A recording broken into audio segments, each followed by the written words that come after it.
Om Namo Loe Sarvatrikavarti Ariyantanam. Om Namo Loe Sarvatrikavarti Siddhanam. Om Namo Loe Sarvatrikavarti Ayaryanam. Om Namo Loe Sarvatrikavarti Uvajjayanam. Om Namo Loe Sarvatrikavarti Savanam.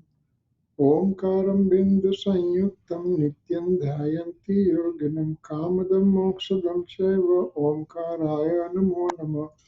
Namah Samaysaraya Swanubhutya Chakasate Chitsabhavaya Bhavaya Sarva Bhavantarachide Ajnanatimira Andanam Gnana Anjana Salakaya Chakchurunmilitam Yena Tasmai Sri Guruve Namah.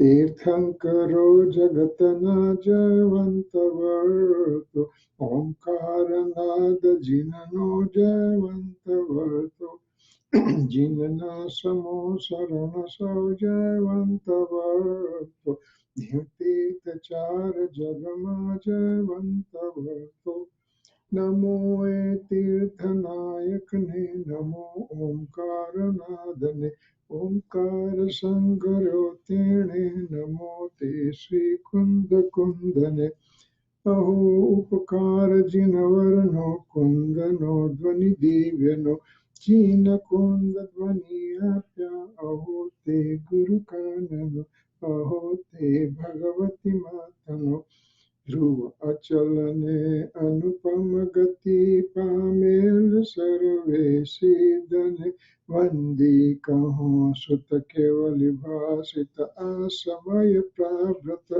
Are Om Ekasuddha Sada Arupi Jnana Darsanamay Khare Kayanyate Maru Jari Paramanu Matranati Are Jamnetrate Majjnana Natikaraknati Vedaka Are Jane Jakaram Hoday Nirajara Bandate Majamokshane Om Namah Siddhibhyo Om Namah Siddhibhyo Om Sri Suddhatmane Namaha.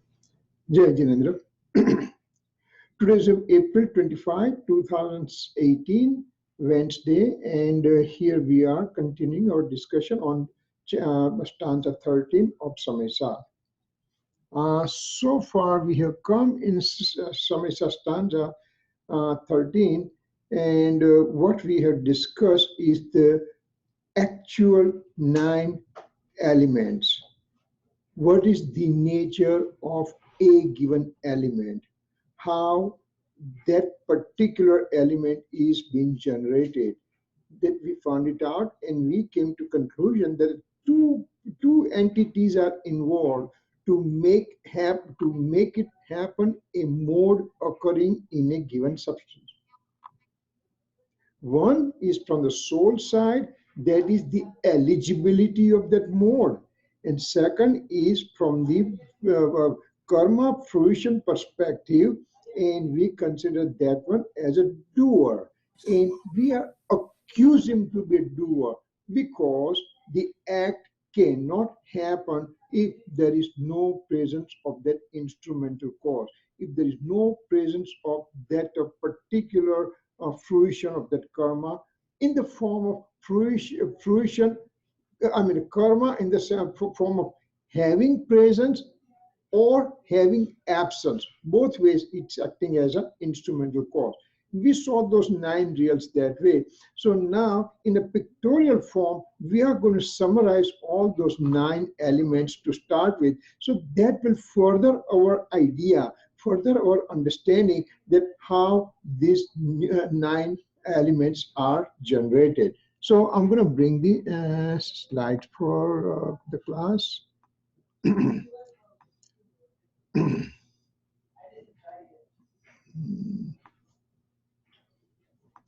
Okay. Here we are. First, we are just taking the soul over here, and soul substance either can be in the innate state or in the deluding state. And again, remember, this thing is occurring in the soul by itself. Nobody asks soul why he is in an innate state or why he is in deluding state. Soul by itself decided to be in that particular form. So either soul is in innate state, or soul is in deluded state. Since time infinite, I am in the deluding state. Why do you say that I'm in a deluding state? Because till today I have not experienced my innate state. If I do experience the innate state, that means it's called right belief, enlightenment, samyak darshan, self-realization, which I don't have it. So that means I'm in either the two form only. So if I'm not in innate state, that means I'm in the deluding state. Okay.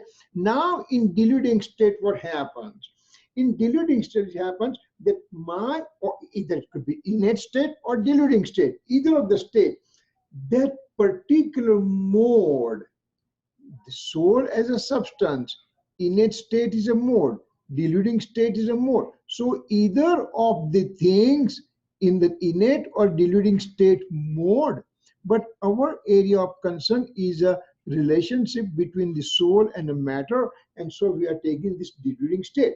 If a soul has an innate state, more in the mode of the soul is an innate state, and that's all it is. It's a liberated soul.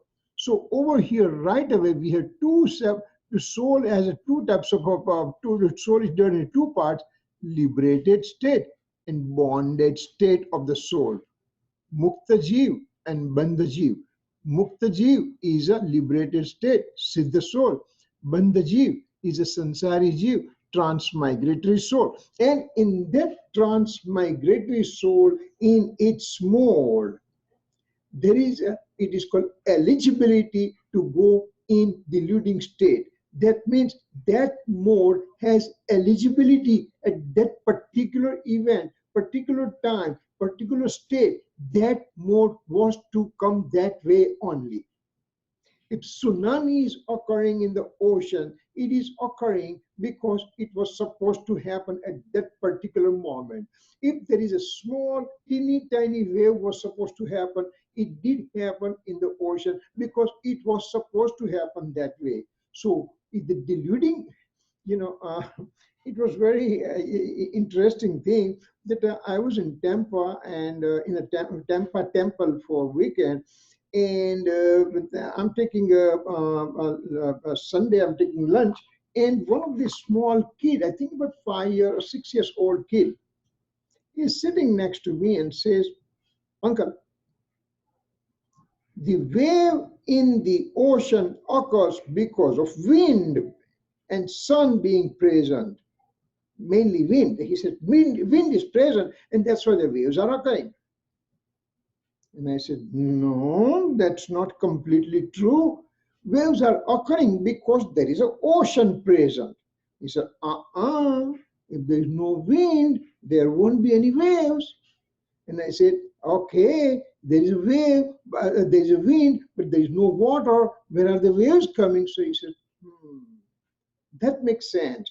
The 6 years old, amazing amount of clarity in his mind that waves are occurring because presence of wind. And I said, no, waves are occurring because there is a presence of water. Who is right? They both are right in their own fashion. When the kids say that the wind is present to have the waves come, that means he is giving importance to wind, means he is giving importance to the instrumental cause, he is giving importance to the secondary cause. When I'm talking to him, trying to explain to him that water presence is important and then wind is an associative factor, then finally he understood. And so at the time of our departure at about 3:30, I said, okay, so now tell me, young man, how is the waves produced? He says, because there is presence of ocean there. So that's what is important for us. If 6 years old can raise this kind of a very delicate question, my hats are off to that young man, because If that is that young kid at this age asking this type of question, means what is the future for Jainism? Best is yet to come. You guys, because of it, because you drop everything and come down on the online to understand, to learn, to further further our knowledge. That means best is yet to come for Jainism in North America. Anyway, having said that one, so now this deluding state was to occur at that particular moment, and that's why it did occur. So it's called eligibility to go into the deluding state at that particular time. If we take a 10 modes, then fifth mode was supposed to be deluding mode. So it did occur that way, and that's all it is. Sixth mode was in the innate state, for example. So that innate state mode occurred at the time. So deluding state or innate state is an eligibility of that particular moment for that particular substance, for that mode to occur in that fashion. Having that thing is clear, now let's go on the other side is a matter. Matter means a karma particle. Whenever we talk matter, when we talk soul, and when we talk matter, we take karma particle. Why? Because karma particle has an intense close relationship with the soul's mode. Because I'm the soul, I'm the transmigratory soul, so I have association with the physical body. Since time infinite, I have that association with the physical body. When I'm in the lowest form of life, nigod, or I'm in the human being, or I'm in the heaven, or I'm in the hell, or subhuman, anywhere I am there, I have association with the physical body. But that physical body association lasts only while I am quote unquote living. When I'm born, I came in association with the physical body. When I die, means a dissociation with the physical body. So association or dissociation with the physical body occurs along with the birth and death. But the karma particle remains with me in transmigratory state since time infinite, and it will remain with me till I get liberation in the future. What, for example, let's say that I'm born.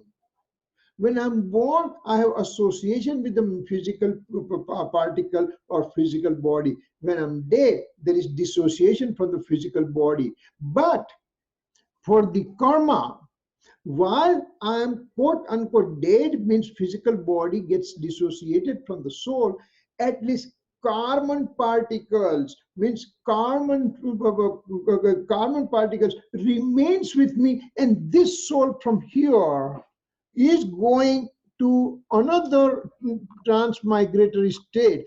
Karma particle remains there, and within three samay, remember, blink of an eye, in innumerable samay pass by, maybe up to close to 10 raised to 49 and beyond. That many samay units pass by. Out of those three samay, this soul already takes birth somewhere else when I'm in transmigratory state. Till I'm liberated, that means this birth and death cycle continues. And within the three samay, I'm born somewhere. During those three samay, maximum three samay, maybe most of the time one samay, maybe two, or maybe three samay at the most. At that time, soul is transmigrating from point A to point B. Karma particles go with that as soul. So that way, karma particle has a very, very, very, very close association with the soul. So whenever we say matter particle, we always refer karma particle. Having said that, what happens to the karma particle? Same thing. The karma particle could be in the innate state or in the deluding state.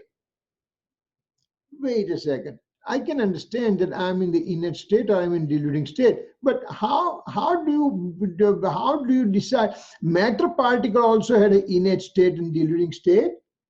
How can we judge that one? How can we explain to that one? Yes, we can. Acharya Bhagwan has explained to us, Omniscient Lord has explained to us that this matter particle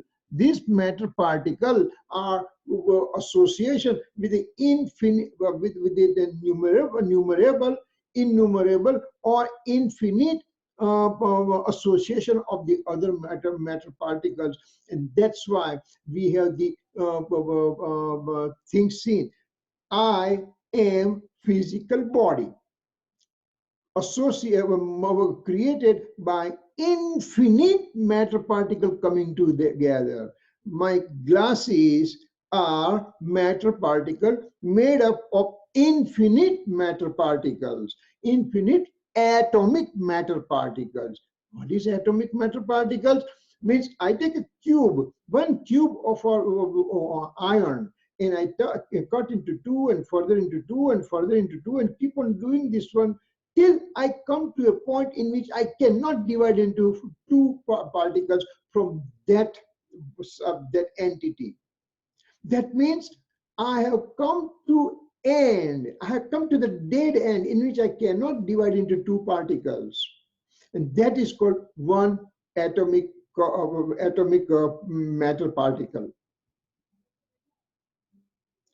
This atom, this atom we are referring in the Jainism is not the same atom that we use in we used to know in a chemistry. In our chemistry class, it used to say atom is the last part of a matter. Then that atom is made up of the proton, neutron, and electron, and then proton, neutrons are also made up of quarks and everything, and further down. So Jainism atom is so finer that there is no proton, neutron, electron, all kind of thing. It is just simply one particle, and that's it. So that's a matter particle in its own pure form, in atomic state. That is called innate state of that matter particle. To have that atom, indivisible atom, one unit of atom which occupying one space point in this universe, in this cosmic space, cosmic universe, that area, that atom occupying one space point, that atom alone is called innate state of the matter. It's a matter. Because it's a matter, so it's called pudgal or matter. Because it's matter, the touch, taste, color, etc. Properties are there. And one of the property is a touch, and that touch is the 8 subdivisions of touch are there. We'll take only 2 on this one: stickiness and non-sticky nature. So stickiness nature of the matter makes one atomic particle to combine with the second, to combine with the third, to fourth, and then innumerable and innumerable and infinite atomic particle. They come to each other because they have now capacity to stick to each other, and as a result, my human body is formed. Me as a human body is formed. My hand is formed. My eyes are formed. My legs are formed, and so on and so forth. So that associated matter, atomic matter particle is called diluting state. Free particle of the atom is called innate state. Free particle innate state and cumulative aggregate atomic molecule, atomic things coming together is called molecule, and those molecules are called diluting state. And karma particles are made up of infinite atomic particles, and that's why the karma particle is called diluting state. It does not have innate state. Innate state will be only the atomic one single unit atomic particle. So now we have matter particle with a diluting state and soul in the diluting state, and this diluting state or innate state of the matter is supposed to happen because it's a diluting state doer from conventional point of view. Hold on to that, we are coming to that point, because what's happening here, that this diluting state of the soul and matter diluting state, or deluding state of the soul in the form of eligibility of that mode to be in that state. And because the presence of that matter particle, karma fruition is also important to continue the reaction. So there is this deluding state doer. Doer means this guy, soul's mode. Soul's mode has an eligibility, and that eligibility is present in the soul since time infinite in the past and time infinite in the future and this present time. Out of 3 times, only present time that eligibility is getting expressed. Otherwise, that eligibility is in the non-expressed phase, in the past into the soul, in the future into the soul, only during the present state when it comes in the association with the fruition of the karma from this karma side, that there is a expression of that eligibility that we see today. Remember that we had seen that slide with that water fountain. That water in the pond has eligibility to be in the colorful state, but it is in the eligibility state only. It is not in the expressed state at that point. Only when that water molecule is coming in its own eligibility form, and the light, colorful light, acts as an instrumental cause, that there is an expression of that eligibility occurs. Then as a result, we see the colorful light in the form of red, yellow, green, blue, purple, whatever. So the light is acting as a propagator. Light is acting as a doer.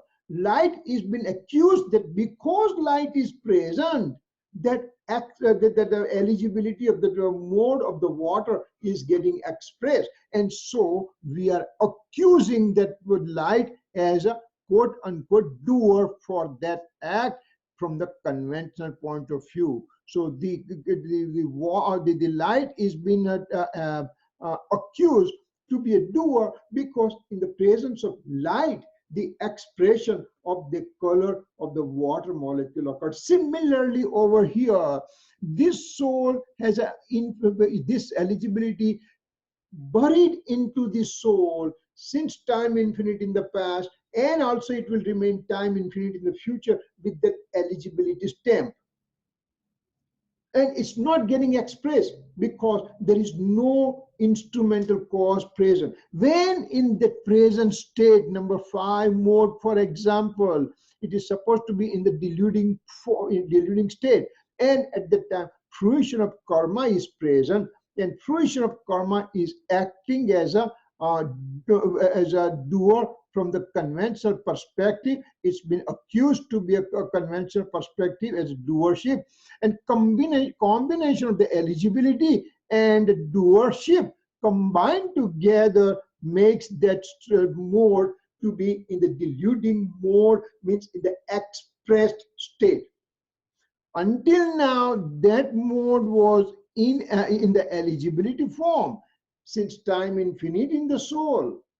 And after this one moment, one samay, that karma fruition disappears, and so that quote unquote doership disappears. Doership is not from the absolute perspective. Doership is being accused because in the presence of a matter particle or the karma fruition, the action is seen, and that's why it's been accused to be a doer. So this is a doer and this is eligible mode, and doer mode combined together makes deluding mode, which is an expressed trait in which anger, deceit, ego, greed, likes, dislike, rag, dvesh, wrong knowledge, etc. state are produced.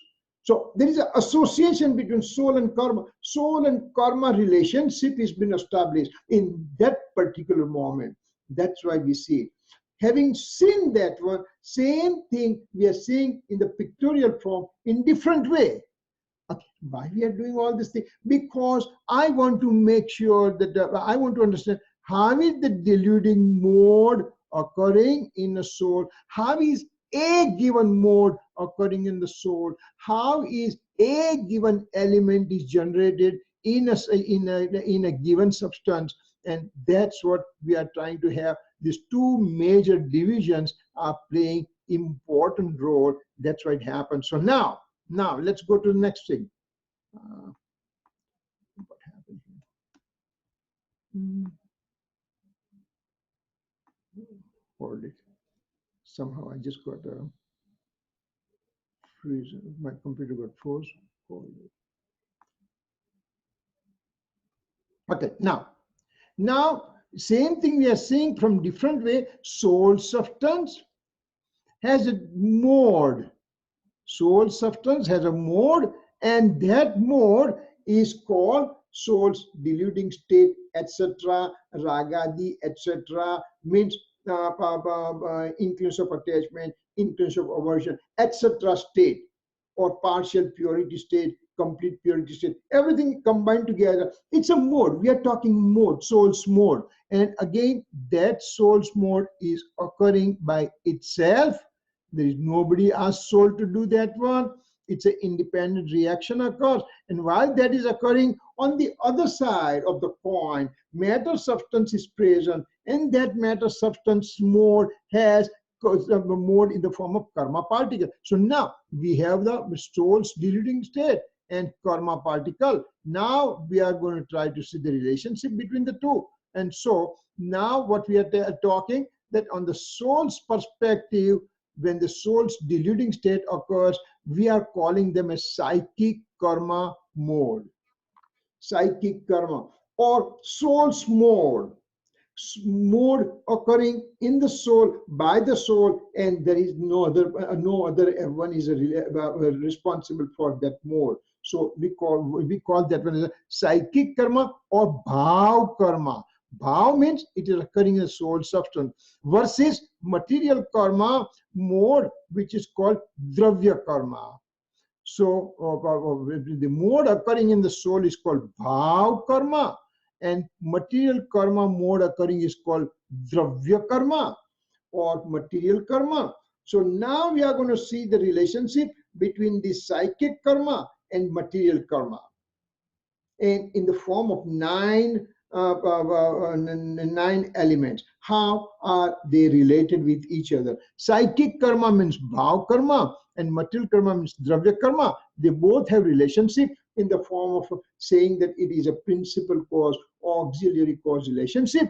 This guy is a principal cause. He is a principal instigator. He's created the mode by itself. And at that time, the material karma are simply present as an instrumental cause, just like that 6-year-old child said. That wind is important though, right, uncle? That's what he was very emphatic on his decision. I mean, it was amazing. 6-year-old can argue and stand on his own 2 feet, continue his argument to prove his point. If 6-year-old can do it, we are much better than that kid. We can do the same thing too. So, psychic karma, bhav karma, and that's principal cause, and material karma or dravya karma is an instrumental cause. Secondary cause means when there is primary actions over here in the soul substance, then material karma's fruition is considered as a secondary cause. Both are occurring in the same phase, same time. And that's why bhav karma is a principal cause. Dravya karma, material karma, is called instrumental cause. Bhav karma, dravya karma. Bhav karma, dravya karma. Bhav karma is important. When there is bhav karma is present, then this karma fruition is labeled as an instrumental cause. If this guy is not present, if this guy is not getting expressed, if this guy is not ready to have its birth time, this bhav karma mode, soul substance mode, is sitting with the soul since time infinite in the form of eligibility stamp. And once this present time is over, it will go back into the soul with the stamp of eligibility and will remain there forever. That eligibility stamp is not getting expressed unless in the present time there is a presence of a material karma fruition acting as an instrumental cause. So again, here we have to remember our very, very important definition of a principal cause, means upadan. What is called upadan, or it is called naimitic. Naimitic, here's the word naimitic. Naimitic means principal cause. What is the principal cause? Naimitic's definition. And what is the definition for nimit? Means secondary cause or auxiliary cause. Nimit means, secondary cause means it is told to be a secondary cause when an act is getting done in a principal cause. So any favorable situation surrounding present are labeled as an instrumental cause. Once again, when an act is getting done in a principal cause, then any associated favorable situations present is labeled as instrumental cause. And its presence is important but does not take part in the reaction. So this definition, we have to have it ingrained in our brain to understand this philosophy of Kund philosophy, Gurudev Kanji Swami's philosophy, Acharya Amritchandracharya Dev's philosophy, and to understand Samaysar's philosophy. So the bhav karma, psychic karma, is a principal cause, upadan or naimitic, and material karma fruition, acting as a fruition, it's acting as a secondary cause. They are called dravya karma. So bhav karma, dravya karma. Now, so we are going to go quickly on this one. That is the inauspicious inclination occurring in the form of psychic karma, in the form of bhav karma. So we label this guy as a bhav pap. When that bhav pap is present, then associated secondary thing is called material karma fruition, called dravya pap, and they both have principal cause auxiliary cause relationship. Punya karma means auspicious cause, auspiciousness, auspicious inclination. And when that auspicious inclination is present in the soul substance, in the soul's mode, then it's called punya bhav karma. This is called pap bhav karma. This is called punya bhav karma. Punya bhav karma or auspicious inclination, when it's present, then material karma in the form of auspicious material karma fruition, they are labeled as a dravya karma or material karma. So psychic karma in the form of psychic auspicious karma, and material auspicious karma, they both have principal cause auxiliary cause relationship. When auspicious inclination and his inauspicious inclinations are combined together, then they are called inflow. So this is called bhav inflow or psychic inflow, because it is occurring in the soul in the form of asrav, bhav asrav, or psychic inflow. When that is occurring, then is a secondary cause in a material karma, a fruition is present, so it's called material inflow or dravya asrav. So bhav asrav, dravya asrav, bhav punya, dravya punya, bhav pap, dravya pap. All those three has a principal cause auxiliary cause relationship. The instigator guy is a soul in its soul mode. When that is occurring, then all these whole things are getting existing, coming into existence. So the principal instigator is a soul's own mode. Now then we are going to say bhav bandh and dravya bandh or psychic bondage and again on the other side is called material bondage. Same thing here. Sorry. Same thing here, of course, is a psychic stoppage, and on the other side is a material stoppage. Bhav samvar. On the other side is a dravya samvar. They both have principal cause auxiliary cause relationship. Bhav ashrav. Bhav nijra, dravya nijra, and they both have nimitic sambandh, means psychic shading and material shading, and they both have principal cause auxiliary cause relationship. And last thing is a bhav moksha and dravya moksha. They both have nimitic relation sambandh. That means the psychic liberation and material liberation, and they both have is principal cause auxiliary cause relationship. So this way 9 elements are generated, in which we have to see from 2 perspectives. Suddenly now our idea has opened up a big horizon and telling us that okay, I have to see any given element from this 2 perspectives. Now we already knew that. Let's look quickly go through it again. How Can I ask a question? Go ahead. I didn't quite understand dravya moksha. Can you explain dravya moksha? Yes. Yeah. This last guy, right? Blue guy. Yeah. Yeah. Okay.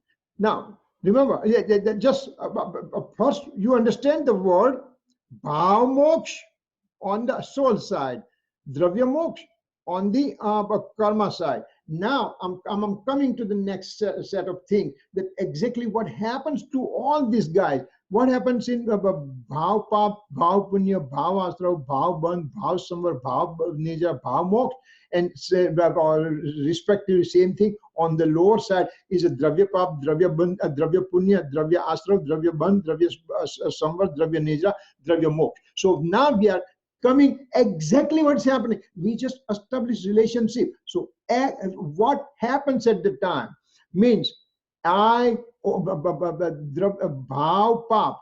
Bhav pap means psychic inauspicious inclination. What happens in me as a soul? I have the inclination about hurting somebody. I want to hurt somebody. Let's presume that I have scorpion bite occurred, and then I said, all the scorpion from this world has to be eliminated. That kind of inclination occurred within me. That is called psychic or inauspicious inclination occurring within me as a soul. And at that time, there is presence of material inauspicious karma fruition present and acting as an instrumental cause, and so that whole reaction occurred. Same way here, bhav punya means psychic auspiciousness, psychic auspicious inclination, and at that time on the other side, material karma auspicious fruition is present. So though both are acting as instrumental cause from each other, the psychic auspicious inclination is a principal instigator, and so the material auspicious karma fruition is acting as a secondary cause. I understand that part easy, and inflow is a mixture of both, so I can understand inflow. Inflow means actually, now we just talk about psychic inflow. Psychic inflow means bhav ashrav. Means what? Means I have rag and dvesh getting generated within me. I have auspicious inclination or inauspicious inclination occurring within me. Occurring within me means rag and dvesh, simply rag and dvesh occurring. State of rag and dvesh, state of auspicious, inauspicious inclination, that is called psychic inflow. That is called psychic inflow. Any kind, whether it's inauspicious or auspicious. inauspicious or auspicious inclination occurring within me combined together. State of inauspicious slash auspicious inclination combined together is called bhav ashrav, or it's called psychic inflow. Remember what I'm saying right now? It's just simply presence of rag and dvesh, presence of auspicious inauspicious inclination. That's called inflow from psychic standpoint of view. And at that time, there is a presence of material karma fruition. That's called material inflow. Okay, understand? Now, bhav bondage, psychic bondage, what happens there? In psychic inflow, there is presence of auspicious, inauspicious inclination. That's it. Rag and dvesh present. But how intense those rag and dvesh are there, how intense, that's called bondage. Let's say that I just thought about some inauspicious or auspicious inclination came within me. That's an inflow. But how intense are there? Minimal. I want to hurt somebody. I said, nah, that's not my nature. Why should I do that? So that's a very mild inflow occurring within me. Milder form or moderate form or intense form of that negative inclination or inauspicious inclination, or positive inclination in the form of auspicious inclination. In this, let me help somebody. A milder form of inclination, but let me go out of my way to help it out. No, I got to do it because it's my duty to do it to help the whole humanity. That is called intense form of the rag and dvesh. So that intensity is considered as a psychic bondage. The presence of auspicious, inauspicious inclination alone is an inflow, but how intense, that's what is called a psychic bondage. On this side, on the other side of the karma side, when this inflow is occurring, means material karma, when there are generic carbon particles surrounding my soul or in the whole universe, those carbon particles are present. And in those carbon particles, at that particular moment, it was supposed to turn into a specific form of karma. So that turning of that generic material particles, generic material carbon particles, just to turn into a specific given form of karma. For example, knowledge obscuring karma, perception obscuring karma, deluding karma, obstructive karma, name karma, age determining karma, status determining karma, or feeling karma, or one of the 8 types of karma, their specific nature. So generic particle becoming a specific karma particle. Just like generic drugs and prescription drug, same thing here. Generic carbon particles are converting into specific karma particles. Kirit uncle, can I ask a question? Please. When we talk about lesya, intensity, that's a property of the karma particles. No. Karma particle nu ek શું કહેવાય? Yeah. Okay. Any property થાય? No, you just jump one step ahead, and that's good, because you are already thinking, well, where is this lesya coming? Means quote unquote coloration of my inclination. The coloration of my inclination comes in the psychic bondage section. Psychic bondage section means how intense are my inclinations, milder, moderate, or severe inauspicious inclination, milder, moderate, or severe auspicious inclination. So 6 colors are given, and they are called coloration of my inclinations. So if it's not a property of the karma, then it's property of atma. So atma na gun, lesya atma no gun kehવાય? Nahi, atma hi paryay, because remember here we talk mode. So it's a, now see, right now I have a very milder form of auspicious inclination. Let's do Swadhay. That's a milder form of inclination, auspicious. No, let's do it. So it's a moderate form.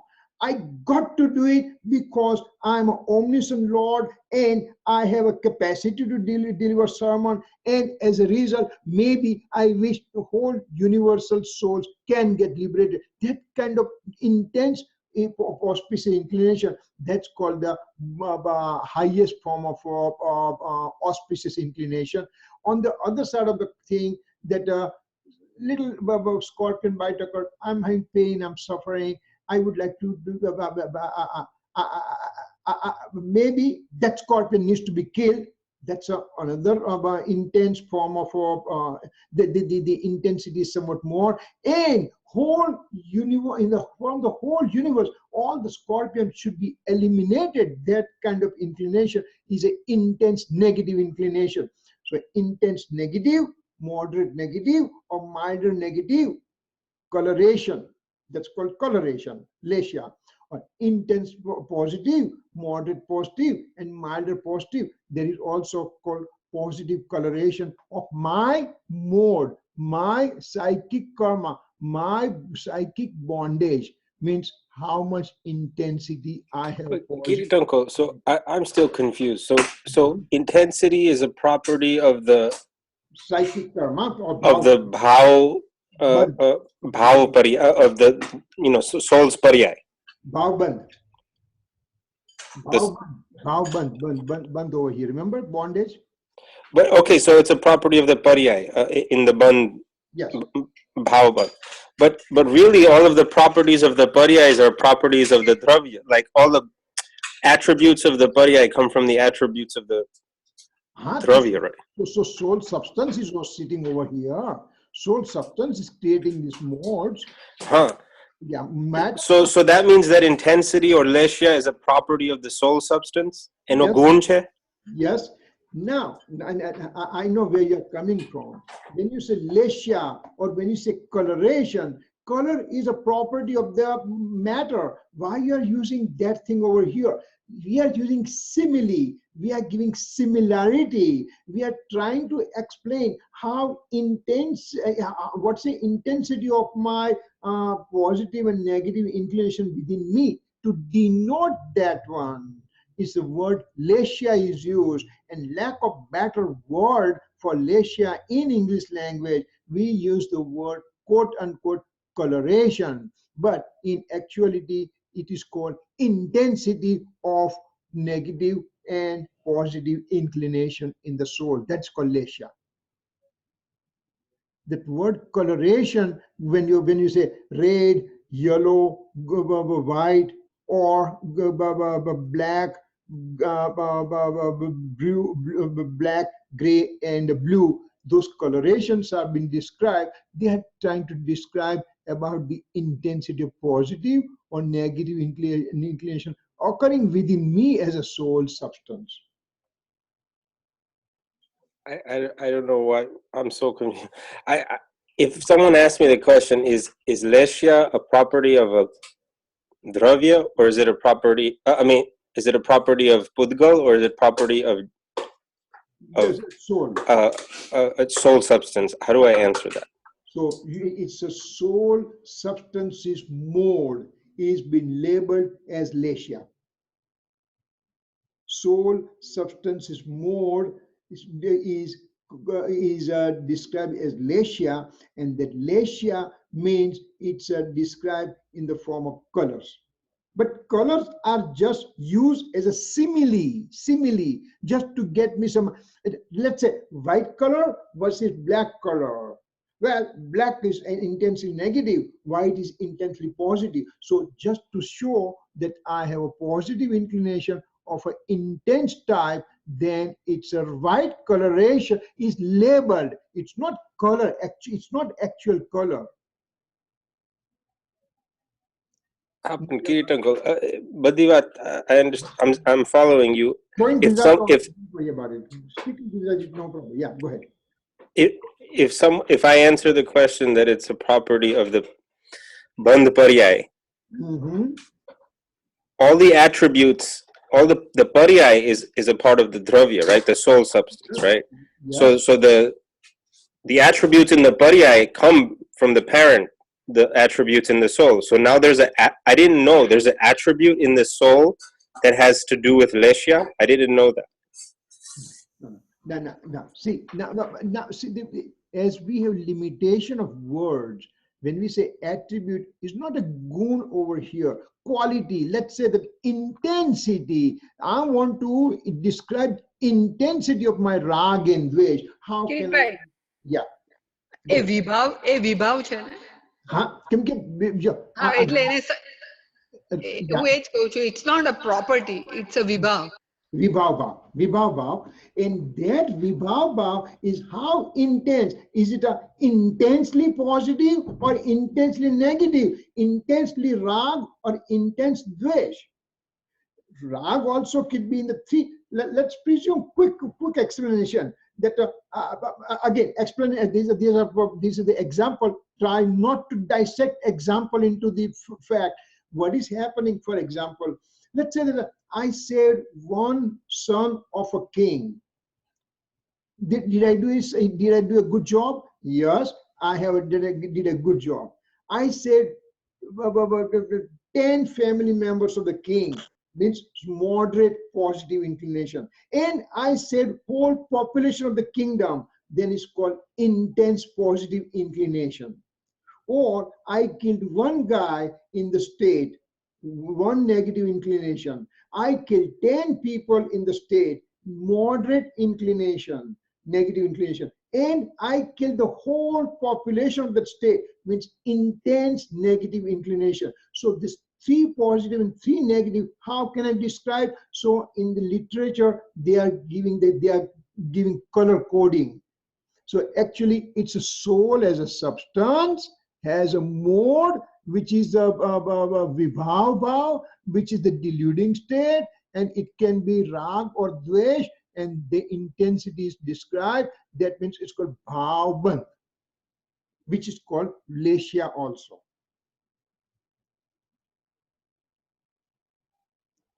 If you don't understand, just throw the question. Don't worry about it. No, Kirit uncle, I think I don't want you to stop answering these questions, but did I miss the answer for material karma moksha? Because I thought you were... We are coming to that point. That's what I thought. So, okay, just making sure. No, I'm listening. That's fine. Go ahead. Okay. Chirag, does it make sense, or you I think it's okay if we come back to it. I'm going to try to keep this question. I feel like vibhav bhav છે બરાબર. I understand leshya, rag ne dvesh નું description કે categorization છે, right? Rag and dvesh is vibhav bhav of, I'm sorry, કયો ગુણ? ચારિત્ર ગુણ, right? પણ એમાં પાછું રાગ ને દ્વેષ મૂકીને કેમ વાતને આગળ એનાથી આગળ કેમ ડિસ્ટિંક્શન કર્યા છલેશિયાના, અને ઈ છલેશિયાના કર્યા તો ઈ પાછો આત્માના ગુણ પ્રમાણે કર્યા છે ડિસ્ટિંક્શન કે નહીં? આત્માની પર્યાય લઈએ છે ને બેટા અહીંયા. હા ઈ પર્યાય બરાબર, પણ ઈ બધી પર્યાયની તો ગુણ બધી દ્રવ્યની ગુણમાંથી જ આવે છે ને. Yeah. But remember, I think I'm catching your question right now. Why we are saying that when we are saying soul substance and mode is occurring in the soul substance, why we are separating substance and mode? Remember that, let's say I have the house. I have Gosalia household. So if you look from outside, well, this is Mr. Johnson's household, Mr. Smith household, this is Gosalia household. So this Gosalia household is separated from the other houses present on the street.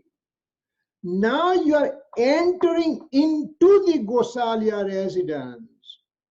Now you see that there are different actors present in the house.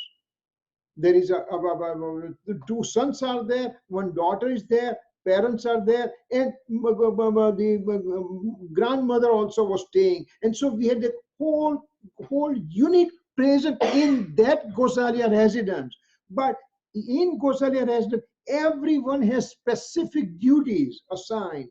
Son has a duty to go to school. Father has a duty to go and earn money, and grandma has a duty to raise the to help everybody in the house, whatever.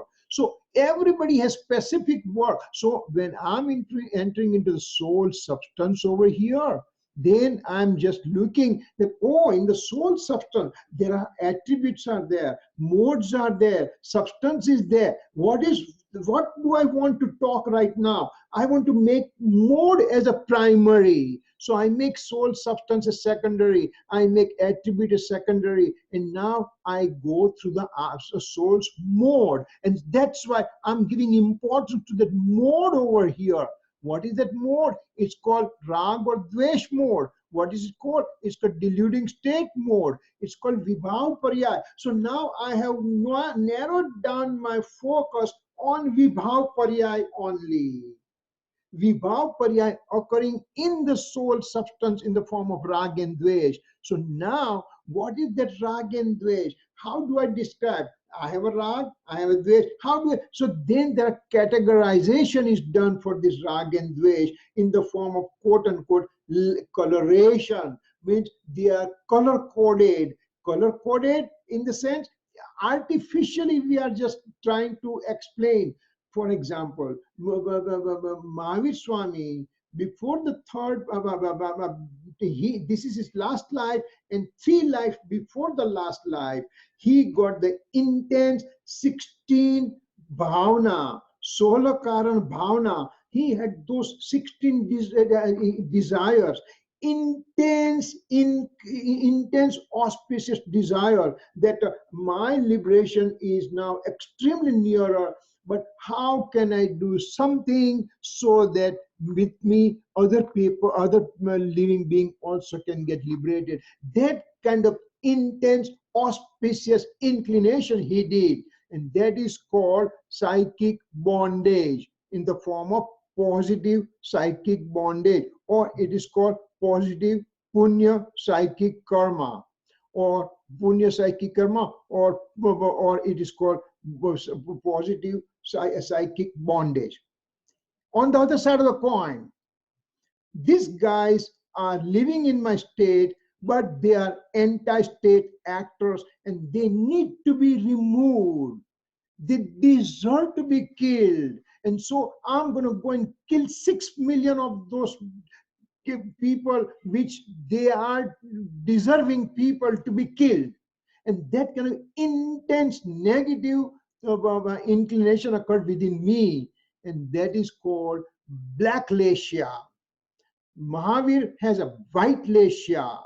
White coloration denotes that it was an auspicious, intense auspicious desire, intense auspicious inclination. 6 million people are worth to be dead, and that is intense negative inclination. And then moderate and milder, or intense positive, moderate positive, milder positive inclination. So that kind of gradation of the rag and dvesh which we are doing is called psychic bondage karma, or mode of the soul in the form of intensity of rag or dvesh.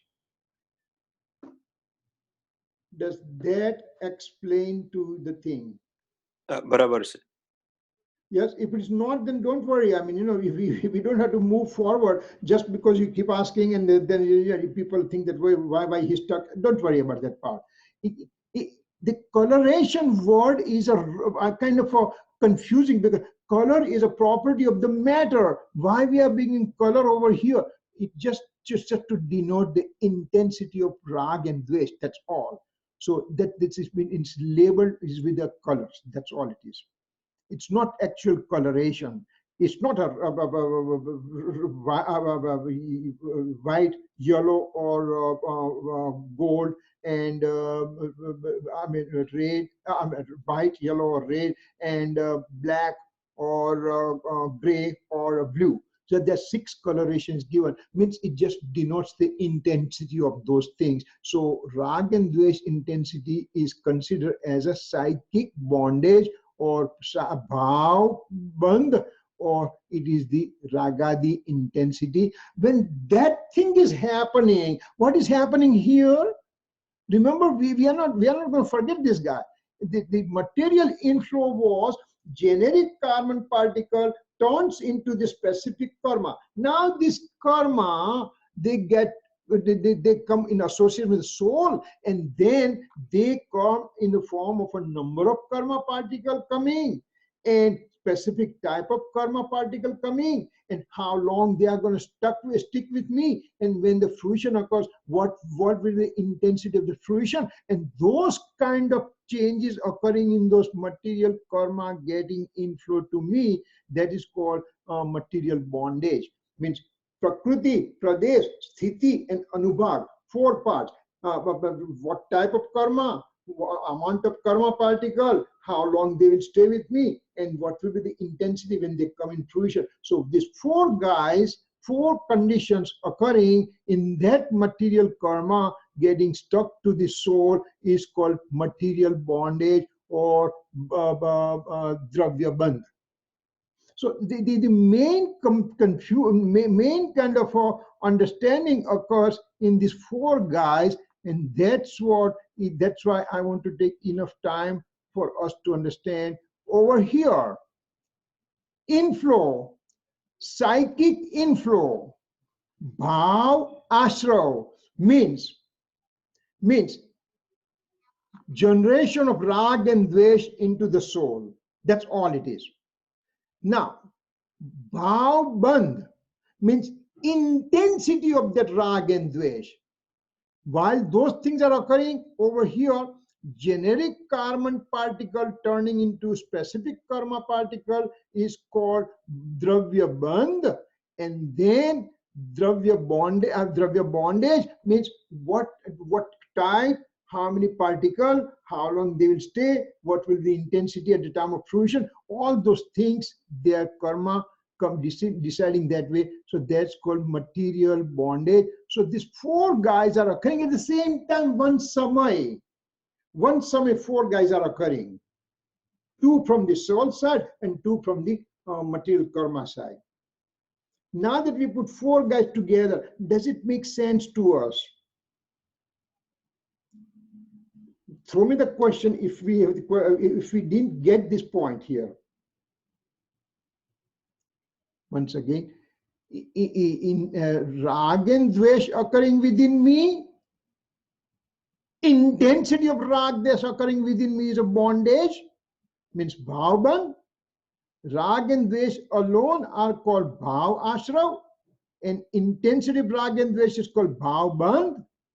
And at that time, material karma turns into a specific karma particle is a dravya ashrav or material inflow, and how long they will stay, what intensity they'll give fruition, all that determination in material karma occurring at the same time is called dravya bandh or material bondage. All 4 guys are occurring at the same time. So Kirit uncle, can I ask you? Please. So for material karma, for the asra, Yes. so it's rag and dvesh for material karma? That doesn't make sense. See, the rag and dvesh are present as a principal cause.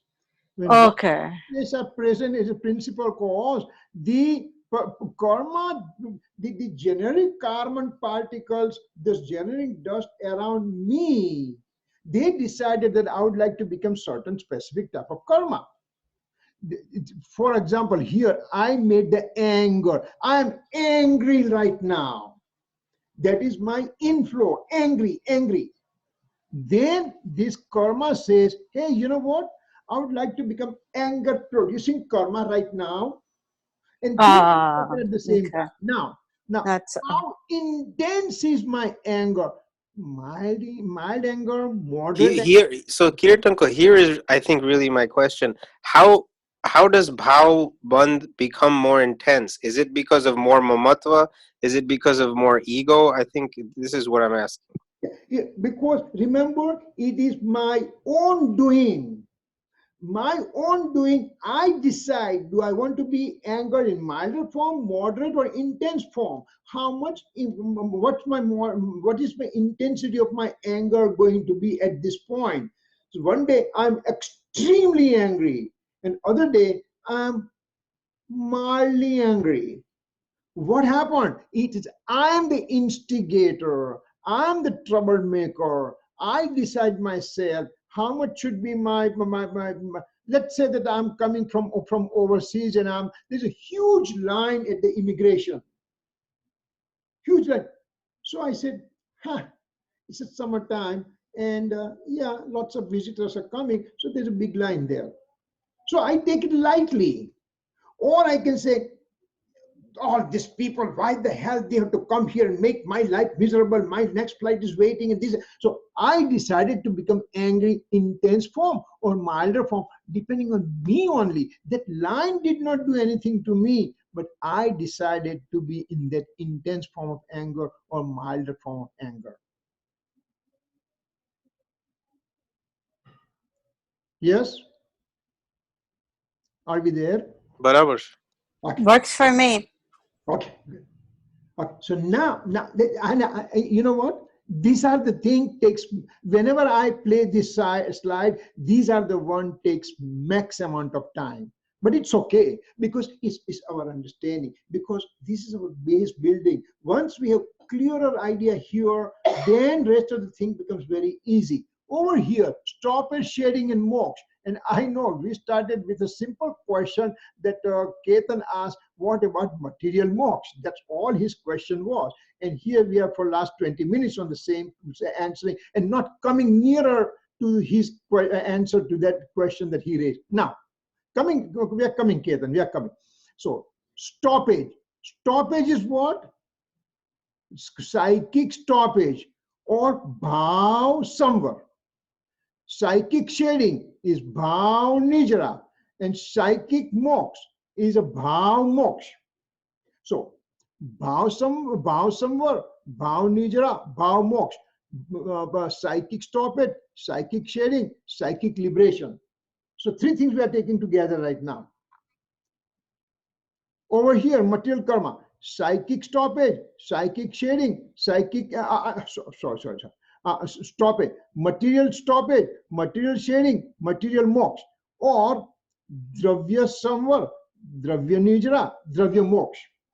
So these are the three things, the six guys we are taking together. Now, here, psychic stoppage, bhav samvar means what?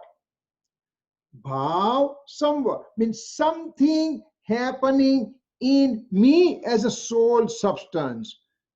Bhav samvar, this stoppage is samvar. Bhav samvar or psychic stoppage means purity is generating within me. That is a psychic stoppage.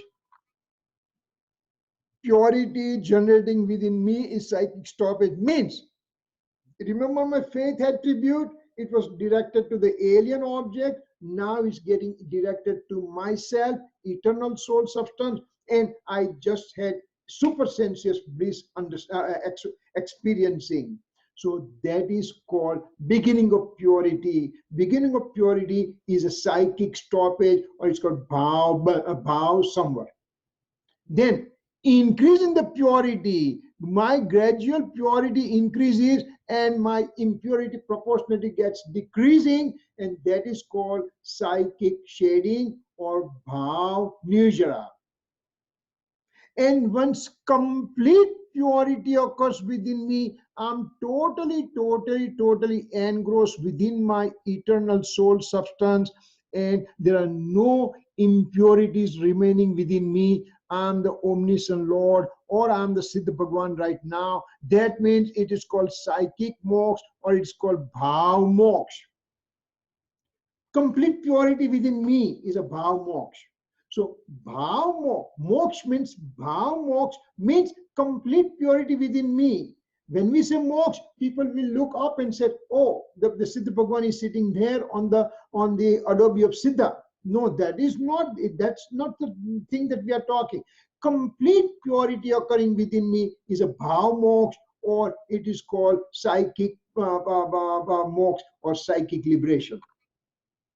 Now, when that thing is happening in the soul, purity beginning, purity increasing, purity is complete. Bhav samvar, bhav nirjara, bhav moksha, psychic stoppage, psychic shading, psychic liberation. Those states are occurring within me. With my own personal effort, now I am engrossed within me. When that is happening, what's happening on the karma side? Karma stop coming to me. That is called stop a material stoppage. When karma starts shading from me, it's called material shading. And when karma completely gets devoid of me, that is called material moksha, means material karma moksha, means it is called dravya moksha. So dravya, material karma stoppage, it's called dravya samvar. Material karma shading is called material nirjara, and or dravya nirjara, and material karma totally getting eliminated from me, that is called material moksha. Now material moksha, material karma moksha, means karma particle totally getting disintegrated from me, and it is called dravya moksha. So that is a long-winded answer to a simple question that Ketan threw it, which took 25 minutes to give the answer. So, Uncle, Yeah. then what is the difference between, I'm not sure I followed the difference between psychic moksha and material moksha, because they both are the process of liberation. How are they different? Yes. Psychic moksha means complete purity in me as a soul substance. I am the pure God with no impurity in me at all. When I was into this, when the gold was in the mind, gold was gold, and the dust was dust, and dust, mixture of gold and dust was present. And now you push through the process of fire, and gold comes on one side and dust goes out on the other side. This pure gold on one side and dust is getting liberated on the other side. That means pure gold is a pure moksha, means complete purity within me, means now my each and every mode are pure. Next mode is pure, third mode is pure, and forever and ever and ever and ever there'll be purity of those modes will be there. And not only the purity, with that purity of mode I will have unabated, uninterrupted supersensuous bliss occurring within me. That is called bhav moksha. That means all the liberated soul, they are in their everlasting, permanent, everlasting happiness, and uninterrupted everlasting happiness, and that is called bhav moksha. Means they are engrossed in their own pure state. That's it. There is no impure mode getting generated at all. While dravya moksha means now that soul will never ever come into association with the material substance. Means karma are separate, and the soul is separate. Just like, for example, think about the magnet. Magnet is present, and the particles of gold are the particles of iron are here, and the magnet has the capacity to attract all these particles. Now, from that magnet, because we are charged with positive, negative charge, magnet is there. That magnet loses its magnetic property to attract the iron particle. So iron particle remains over here, and that unmagnetized substance remains over here. They both are staying together, but they don't attract each other. This is the pure soul over here. pure soul with a pure modification. There is no impurity at all. And so karma particle never gets attracted over here. So karma particle not getting attracted is a dravya moksha. And this guy remaining pure, that is called bhav moksha. So bhav moksha or psychic moksha or psychic liberation means I have total purity within me. Every mode comes out pure and pure and pure forever and ever and ever, uninterrupted, unabated. At that time, material karma, they are present around the soul, but they lose the potency to get attracted to the soul substance. So that is called material karma remaining free from the soul is a dravya moksha, and bhav moksha means complete purity of the soul substance. That is a Siddha Bhagwan and Aryan Bhagwan. Mainly Siddha Bhagwan we have to take it. Aryan Bhagwan also, Aryan Bhagwan to some extent we can take it, but mainly Siddha Bhagwan we have to consider over here, that there is no karma at all present in that soul substance. Does that end? I understand now. Yes? Okay, good. All right. Yeah. So, Kirit uncle, when we talk about yoga and kampan, that's Yeah. of the, is that of the pradesh, Atma pradesh, Yes. or the Atma dravya substance? No, It's Atma the Pradesh.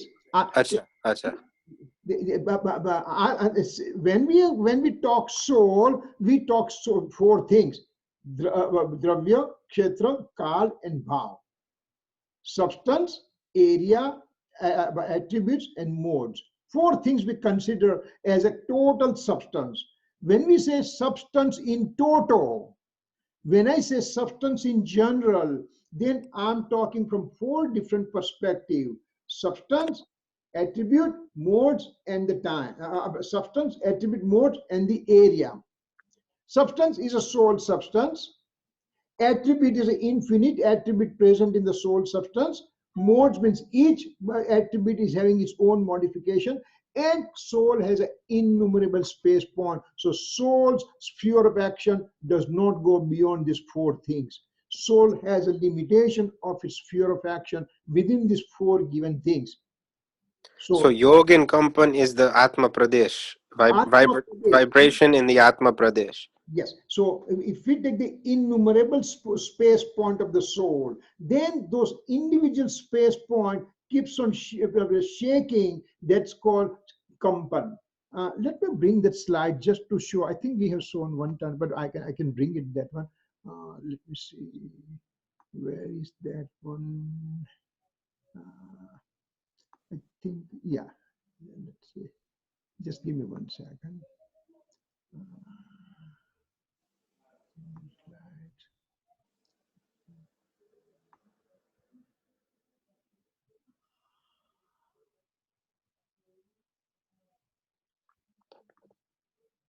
Give me 1 second.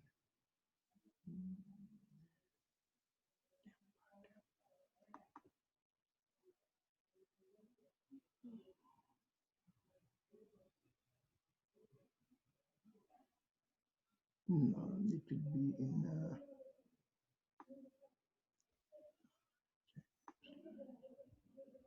Bear with me 1 second. Samaysar.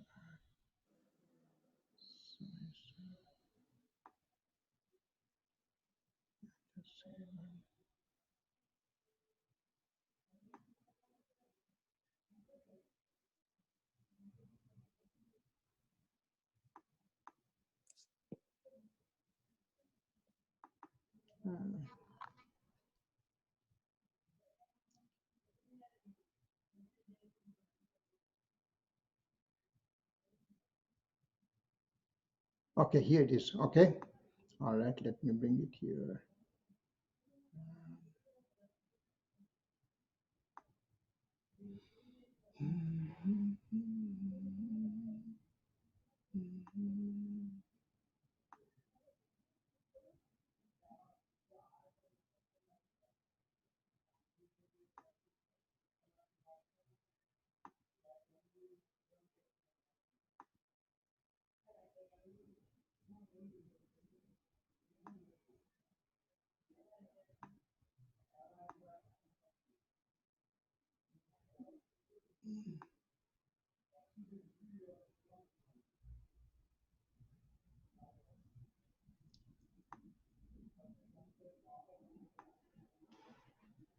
All right, it's opening right now.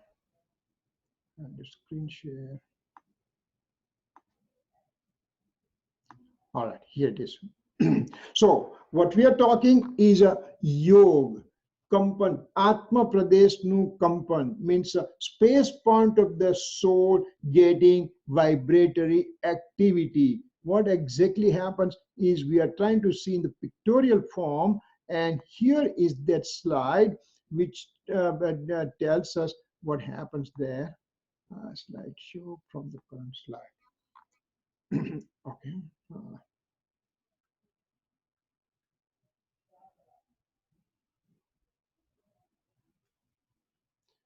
Okay, so here, so this is the soul, and these are the space point in the soul.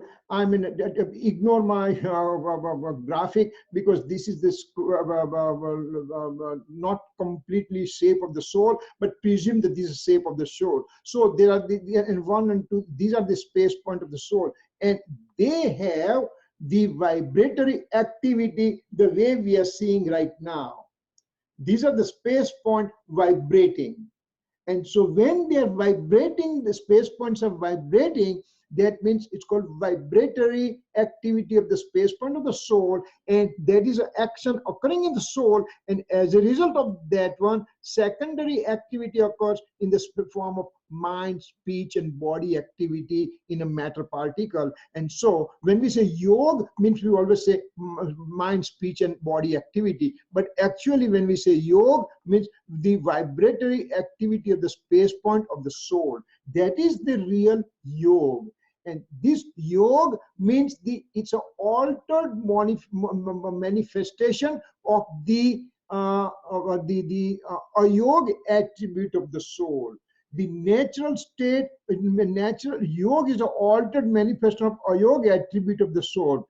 So this is what it is when a vibratory activity we are talking about. Okay, so my question is, I'm trying to still understand Lesha. So is it because of the Virya gun that we can create more intense bhavband, or is it because of this yoga? Is there more vibration? I'm just, apne bhavband ni baat kari, the intensity, two people getting angry, one can be more than the other. Yeah. So is that because of vibrated? વીર્યગુણ નો અસર થી વધારે ભાવબંધ ની intensity વધે છે કે? Okay, let's see. First thing, this is yoga, right? So yoga and the charitra gun, they are separate. This yoga is a separate attribute. A yoga is a separate attribute, and the intensity of anger, deceit, ego, and greed, it's occurring. Yes. Isn't it just charitra gun vibhav? That is charitra gun vibhav is for the anger, deceit, ego, greed. This yoga is an entirely separate guy. Yoga is because remember that we have not, I think we have not officially taken the Gunsthanak, but Gunsthanak is really made up of two guys. Gunsthanak taught, if you want to understand Gunsthanak, means understand two guys, Moh and Yog, means Mohniya karma and Yog. So this is the Yog. This is the Yog which comes into the real action at 13, 14 and Siddha Bhagwan stage. But Moh comes into the picture from first Gunsthanak all the way up to 12th Gunsthanak. So Moh and Yog relationship gives Gunsthanak. So up to 12th Gunsthanak, Moh is working. So at that time, my intensity of rag and dvesh, anger, deceit, ego, greed, all those things are part of the charitra guns altered modification. Ito barabar છે. Kashai is charitra gun. તમે કીધું ને, પણ that doesn't explain why one person gets angry more than someone else. That's another gun. Yeah, because working in tandem or something. Because that's way it was supposed to happen to me. That thing happened independently to me without any instigator, outside instigator telling me that become increase anger or to have a decreased anger or anything. Kirit, wait a minute. Hang on one second. Mm-hmm. Let me unmute.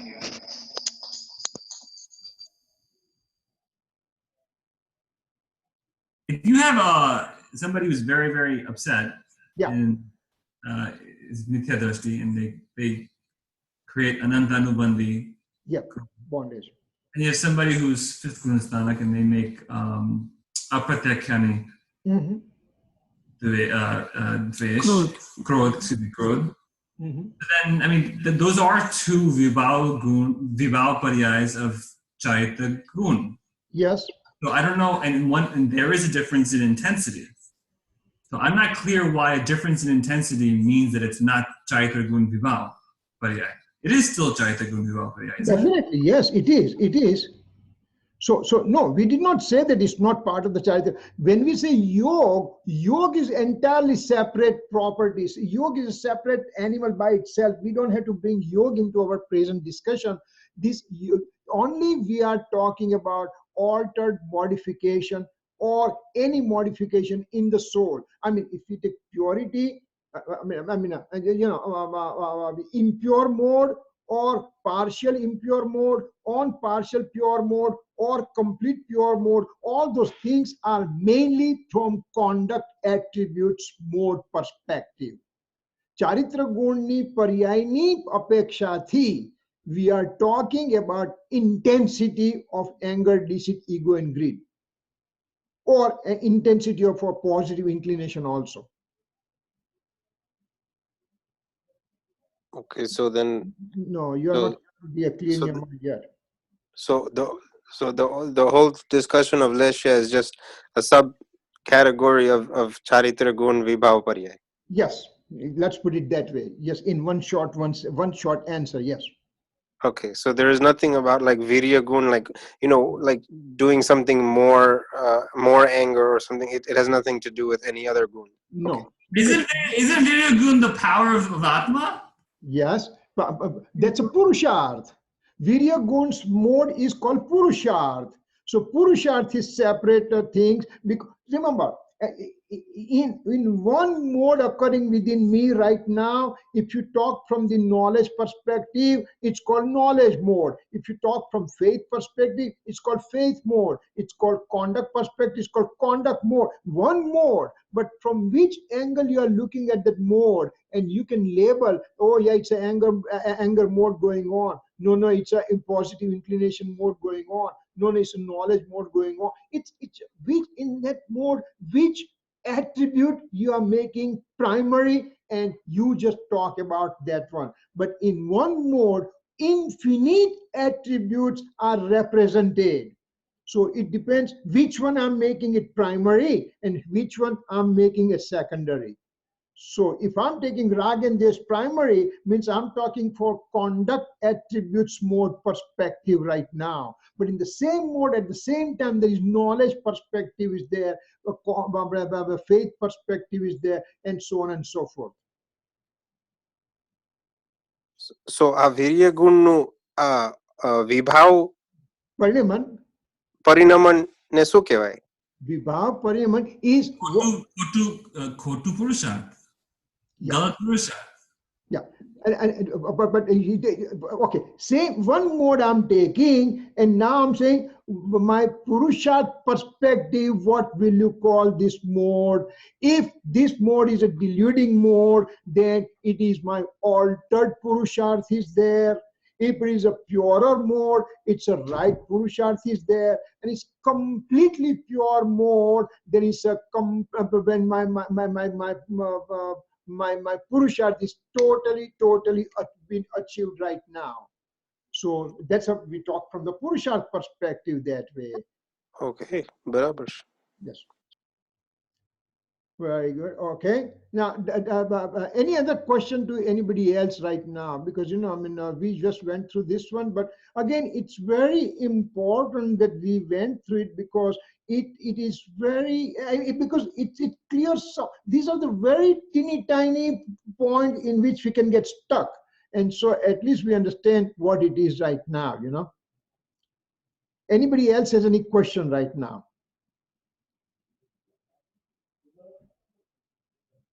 All right.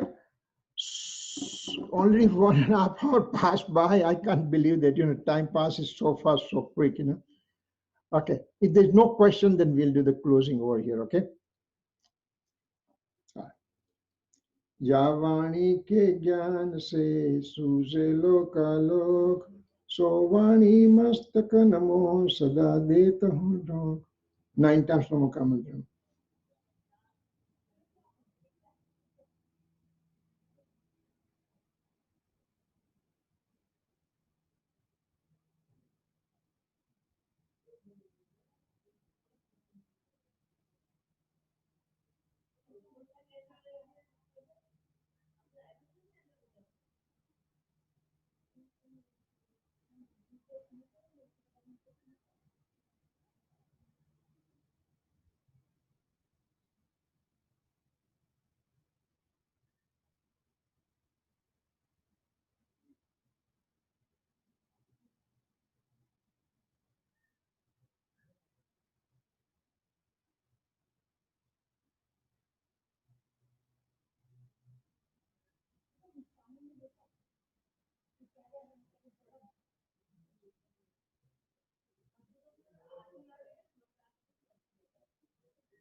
Jai Jinendra.